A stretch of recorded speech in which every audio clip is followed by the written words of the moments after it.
So in Virginia, we have like socialist bread lines for liquor stores because everyone gets distributed evenly.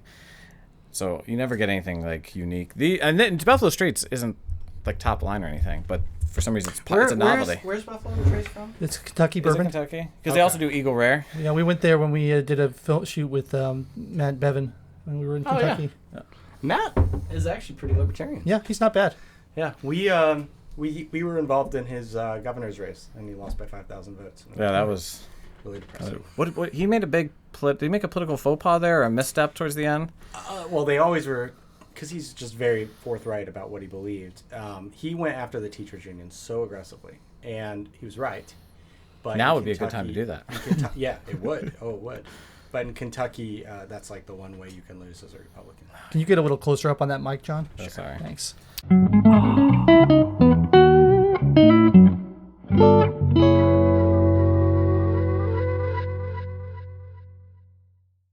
So what did you want to talk about today, so Mike? we brought Jon Schweppe. Did I say your name right? Schweppe, yeah. Schweppe.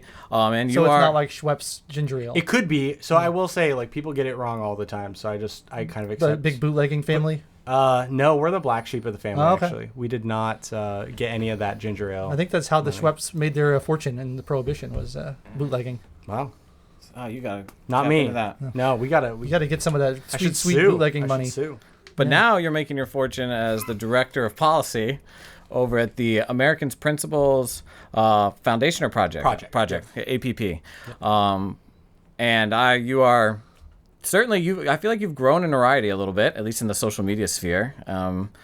And you've showed it. You're on Laura Ingram's show last night talking about big tech, and we talked about big tech last week, and we certainly can touch on it. But you've really weighed into like you guys are working on a lot of pro family projects, as you call them. You are more aligned with what I would call we're both Catholics. So and we've had. This is a heavily Catholic show we're we have gonna here. Push you out of this, but I know we want your insight. It's okay. I'll be the minority voice. I'm happy to do that. But this common good debate has risen up, and it's fascinated me. I'm more on the libertarian. I like to refer to myself as a classical liberal, right? Because I think Twitter libertarians are terrible. But neither here nor there. So I kind of wanted to hash out kind of the whole idea of common good, and the idea of common good. And we can talk about big tech, but I'd rather go philosophical, if that's all right with you. I think the big goal for everyone that votes, at least that I see in this debate, is we want society to be free and virtuous. And the common gooders, and I agree with them, they see that virtue is completely eroded in society. And they want to restore it. And the way they want to restore it right now, it's stuff that you're working on and you're hoping to, are these different like pro-family projects. Like we want to focus all policy on building up the family, and through that, hopefully we can restore virtuous culture. But kind of give us a breakdown, kind of what you're working on over at at APP. So we work on a number of issues. What's cool is because we're a smaller organization, we can kind of, move where we need to go, right? So we're not necessarily like locked in. Like we, our first real notoriety that we gained was opposing the Common Core. And that was like what APP was known for in the mid 2010s. And we just kind of shift where it is. So tech censorship has obviously been a big thing. The women's sports issue, that was our baby, really. We ran ads on that in Governor Bevan's race in Kentucky in 2019, and that was before Republicans were even talking about it. So those types of issues, all of the gender ideology stuff. Education, critical race theory being taught in the schools, opposing that and trying to come up with ways to potentially use the levers of power to discourage some of that indoctrination that's taking place. And then, kind of philosophically, trying to figure out how to make the conservative movement win, but also like good. And so I think these are all things that we're balancing and trying to figure out and thinking about, but it's fun because like we've just really focused on, we're very results driven. So like, okay, we come up with an idea of what we want to do, and we focus on that project for 3 6 months, and we've been very good at accomplishing it, and then we move on to the next thing, and so that's kind of the long and short of it. But you're right, you mentioned the pro family stuff. Our goal we have a C3, a C4, and a super PAC. Our goal is to become the NRA for the family, Right. like the good NRA, like, before all the issues. And so we want to, build this huge activist coalition and, become a 20, 30, $40 million organization and be able to actually have the weight and get the good politicians in there and the bad ones kick them out. So. Yeah, so this, would you consider yourself like aligned with kind of the common good? I guess I put like Rubio in there, Josh Hawley. I'd like to kind of start defining some terms. I'm not that familiar with this common good capitalism thing. So if you guys could explain what you mean by that would be helpful to me and hopefully to the viewers as well. I can. Yeah, you give us your definition, and I'll tell you if I perceive it I think this is probably where a lot of the disagreement takes place. But look, I think the common good is recognizing that there are some things in society that we, as a people, should want, ends that we want, and there are sometimes, roles for the state to play in promoting that end. So, a classic example I think we can talk about is the question of like the child tax credit. Most people agree the child tax credit is good. I think libertarians probably mostly do because it means that we're lowering taxes. Yeah, there's this debate among libertarians about do we want a simple tax code or do we want taxes lower wherever we can get them lower? Right. And I tend to be on the side of get them lower wherever you can get them lower personally. Right. So, the child tax credit, it is kind of a natalist policy, right? Yeah. There is definitely a social engineering side to it. We want to help parents. We want to encourage them having children. Republicans like me who are, I guess you could say common good Republicans, I'm a hardcore natalist. Like I see our birth rate at 1.6 or whatever it is. And I think we need dramatic action to reverse that. And so, where I might advocate for something much more aggressive, like Holly came out with a parent tax credit. And it's like $12,000 a year, right? Yeah. So these are the types of things that common good conservatives might think about more. But definitely there's more of a comfort with using the state. Yeah. So you asked me a little bit about like how I identify. I'm very comfortable with the term populist, and I actually probably feel more comfortable with that than conservative at this point. And the reason is because and this is the term that everyone seems to disagree on, what populism. It's actually what got us motivated to schedule this, because I tweeted something. I defined populism on Twitter, and you responded, we need to talk about this. Yeah, that's right.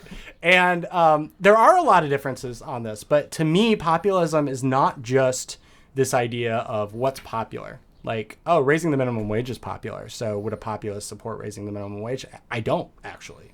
To me, populism is, there's kind of two poles on this. There's elitism, which is a confidence in elites that experts are better inclined to run society, whether it be through the state or through institutions, private institutions.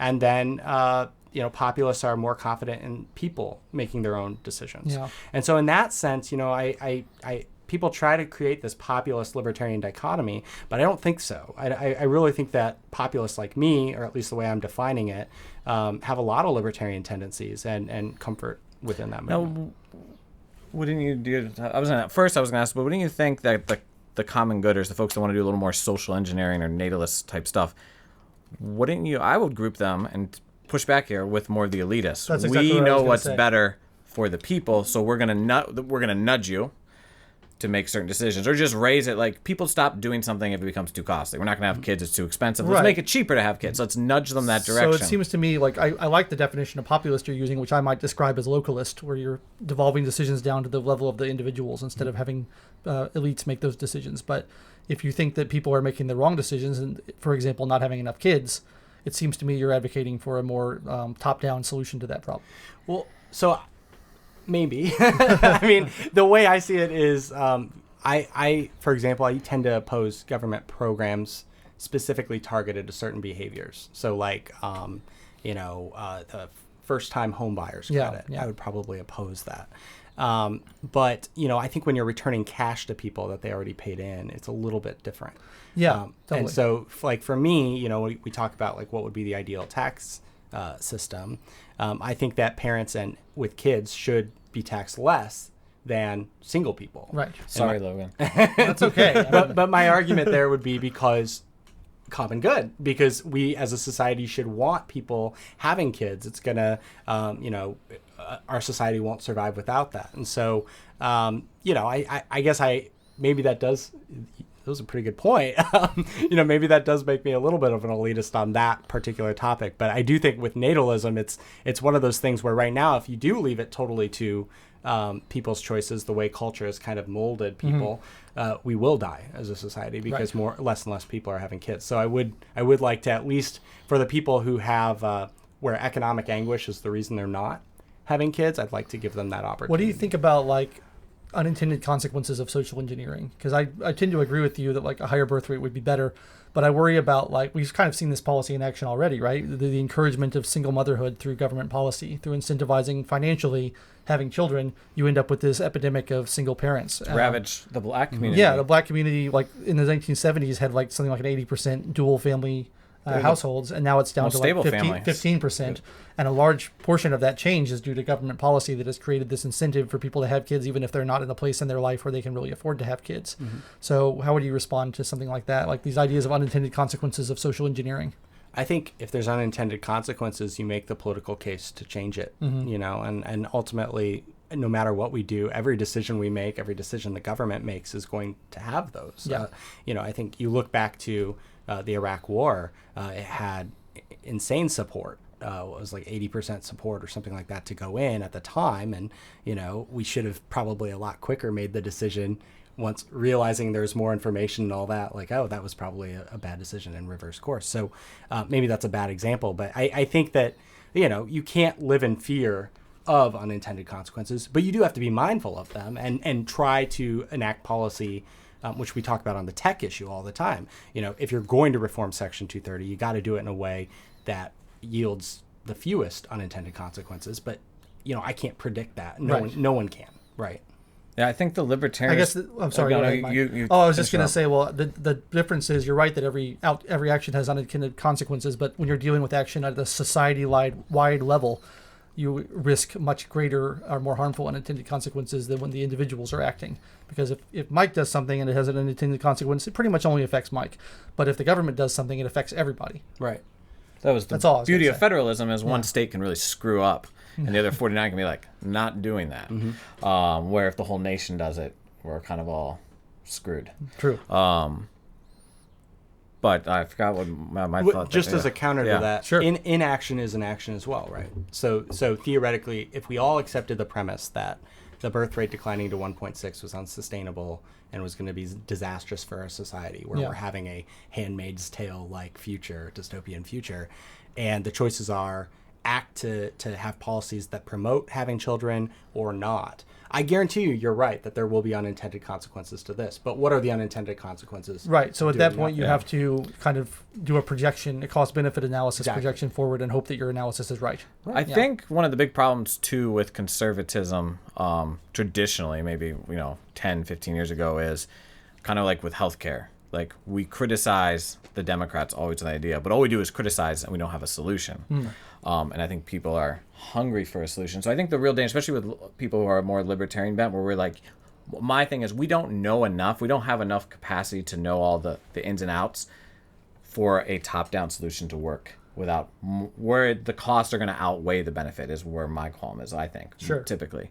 But if all we say is we shouldn't do anything, that's not a winning political message. It's not a winning political message, and that's no one's definitely a problem. That, it's definitely a problem. So, but like on healthcare, libertarians are right that if we got the government completely out of healthcare, it would fix the system. Like there would be a lot of issues in the short term, and then it would create more competition. There'd be more choices for people. We'd have more freedom to tailor things. So it would get better. But there would be. But the question is, you still have to build support for that politically, which is almost impossible.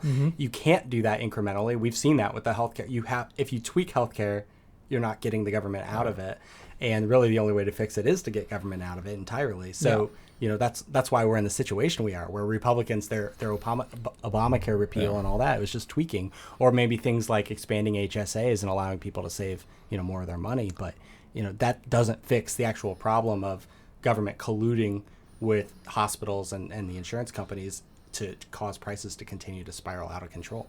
Yeah, then this might be like pour a little whiskey here, gentlemen. Buffalo Trace. This might be like an area where I think that your argument is a little bit self-defeating is that the fact that you have to use politics to use the state in the way you want, and you have to then marshal support for it, I think that is kind of undermines the correct solutions in a lot of ways, because we saw this with Obamacare. Like you were saying, the Republicans didn't have any political will to actually fix it.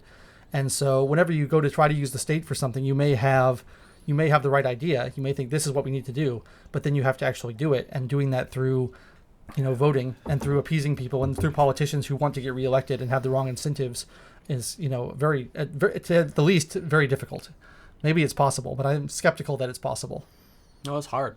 I mean, that's a pretty real black pill there. But yeah, it is hard. I mean, to accomplish things.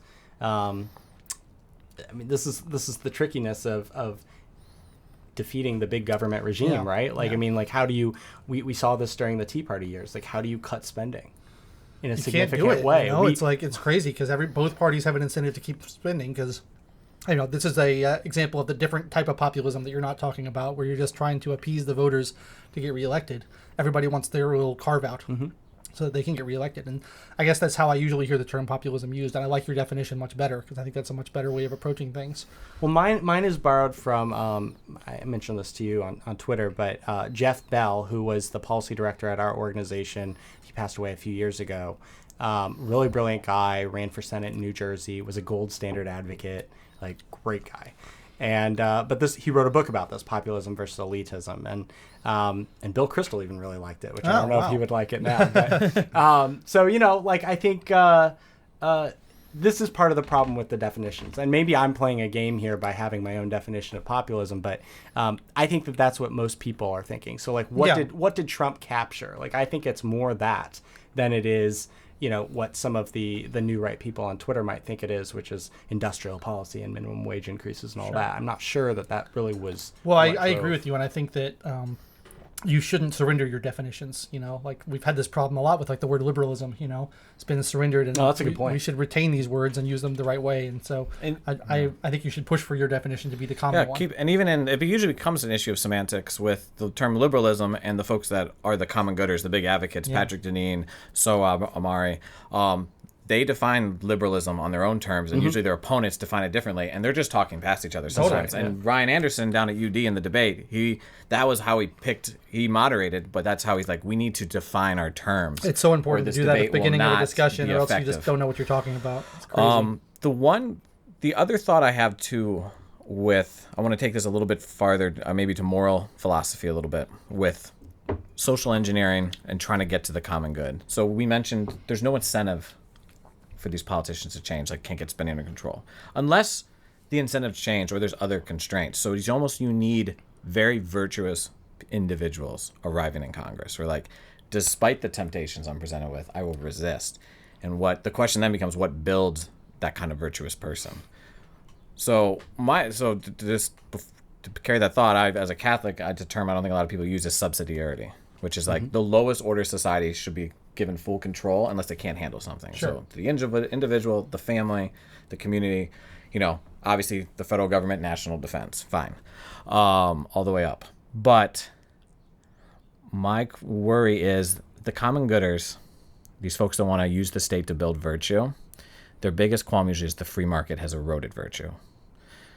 If I was going to put it into a super simple thing, like the market, people making these terrible decisions. We got pornography, we've got drought, whatever it is. People are making bad decisions in the market.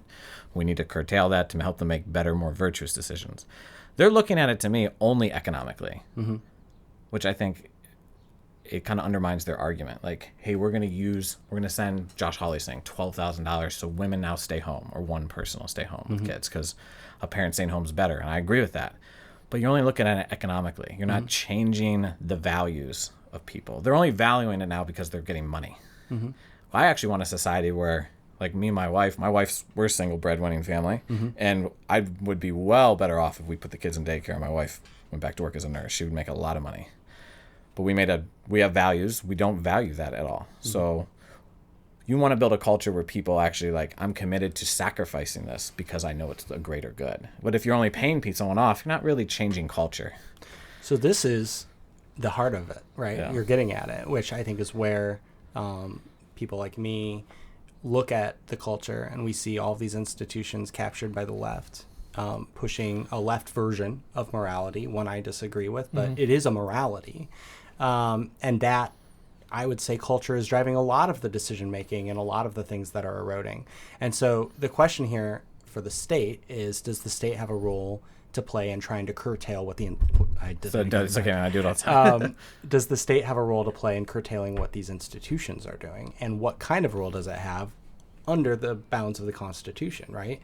And so I don't necessarily see it as a free market thing necessarily. I mean, is the education system the free market? No.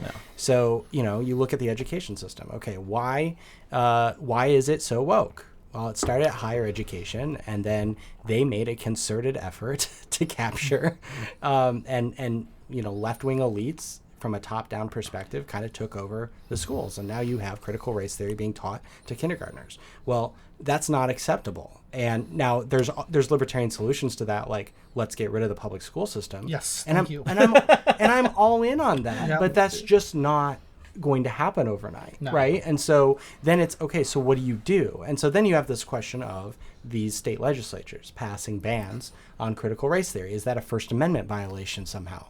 Or is that, but what else are we supposed to do when you really have people that we didn't vote for taking control of all levers of society and enforcing their own kind of Puritan religion on everyone else? And so that's I think why this temptation is there to grab onto the state, because it's literally the only potential institution we can have, and we don't even have it right now. But theoretically, our elections are still democratic. We could, and so it is kind of I think a lot of conservatives who are wrestling with this are just looking for ways to achieve ends, and they're seeing the state as the only way to do that. That's true. But you also have to remember that means are important as well as ends. So I am. You tweeted something on Twitter about this recently. I can't remember what it is, but so you justified the ends, justified the axiom, means a little bit. The axiom is the ends always. No, sorry. The ends are always. What is it? The ends always justify the means. The means do not always justify the. Yeah, the ends do not always justify the means. Wow, I feel really stupid. I'm sorry. Must be is this it an one. axiom or is it a maxim? There's the question. It might be a maxim. Yeah, But, I don't know. but the key thing in there is do not always.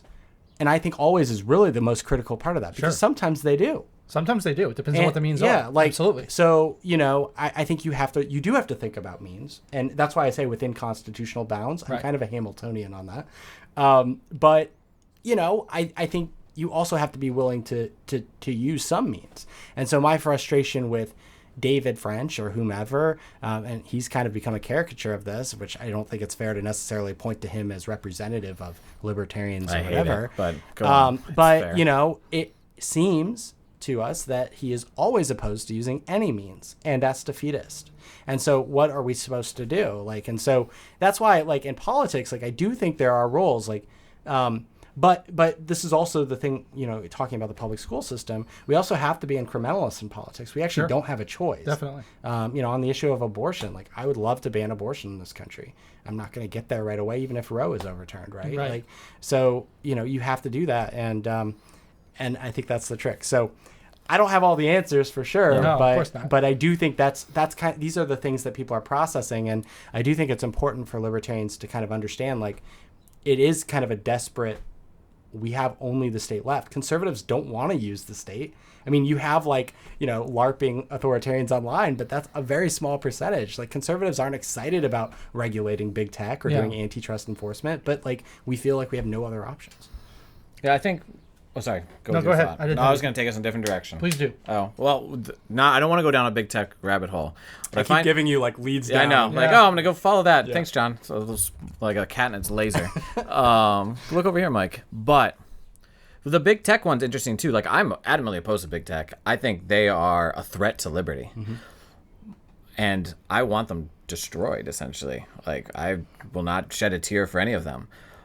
My fear isn't we shouldn't break them up. They have a right to exist.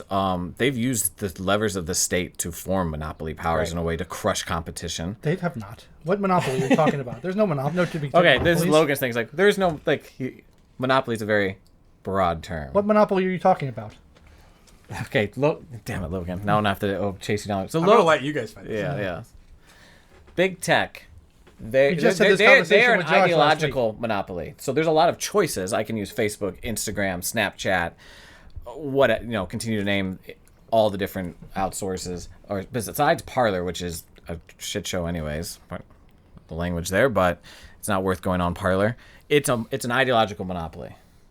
A cartel. Okay, yeah. It's not a monopoly though. You have many choices, and you don't have to You have use many any choices, of them. yeah. You know, like as Josh put it last week, you have finite time, and these are all demands on your time, and you can use your time in infinite different ways. I think though, yes, but when it comes to like small businesses, like you sell on social media, Yeah. and if we ever get to the point where they can identify pretty strongly that this is a conservative, traditional, Christian small business, let's shut them down because Right. we hate them that much. There's nothing you can do about it. We have a really big problem. No, right I now. agree with you that it's a problem. I'm not saying it's not a problem, but I'm pushing back on the idea that it's a monopoly. My fear with to finish my thought, and you can address both of this. My fear with breaking them up isn't that I'm like, oh, business, they have a right to exist.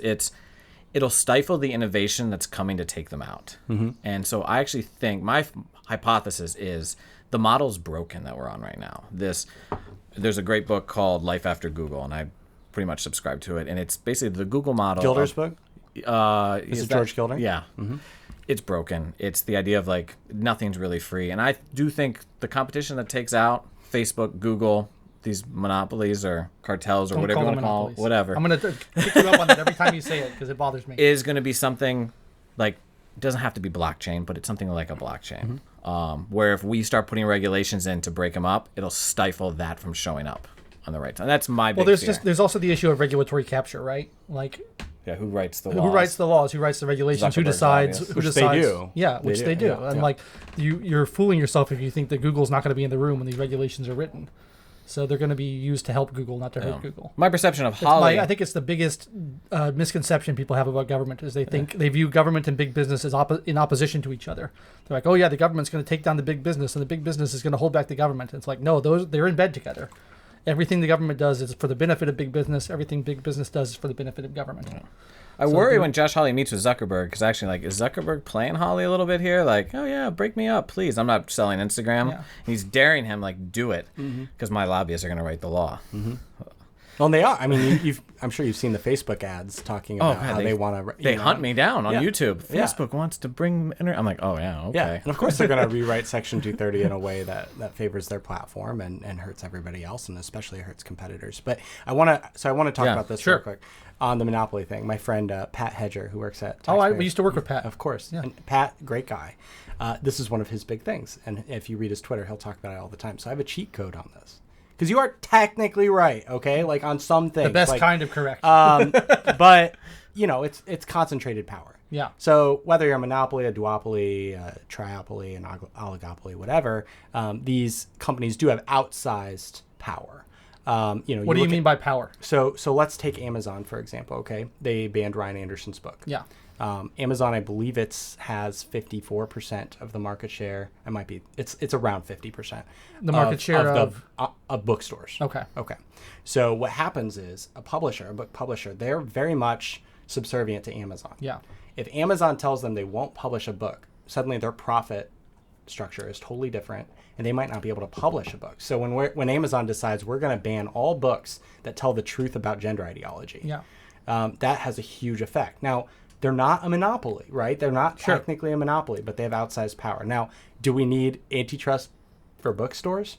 I don't know. I mean, it's an open question. But so I think that this is kind of where it is on a bunch of different things. Facebook, for example, was the only player in the political ad space of the major platforms last cycle. There are other ways to deliver political ads to users. They're all prohibitively expensive compared to Facebook. Sure, definitely. So when Facebook decided, as they did, to censor our super PACs ads, it cost us tens of thousands, maybe even $100,000. That's a pretty significant in-kind contribution to the Democrats. So these are the types of things where their power is significant, and I think it's worth talking about. Oh, definitely. I think it's totally worth talking about. And if Pat listens to this, he'll laugh, he is usually technically correct.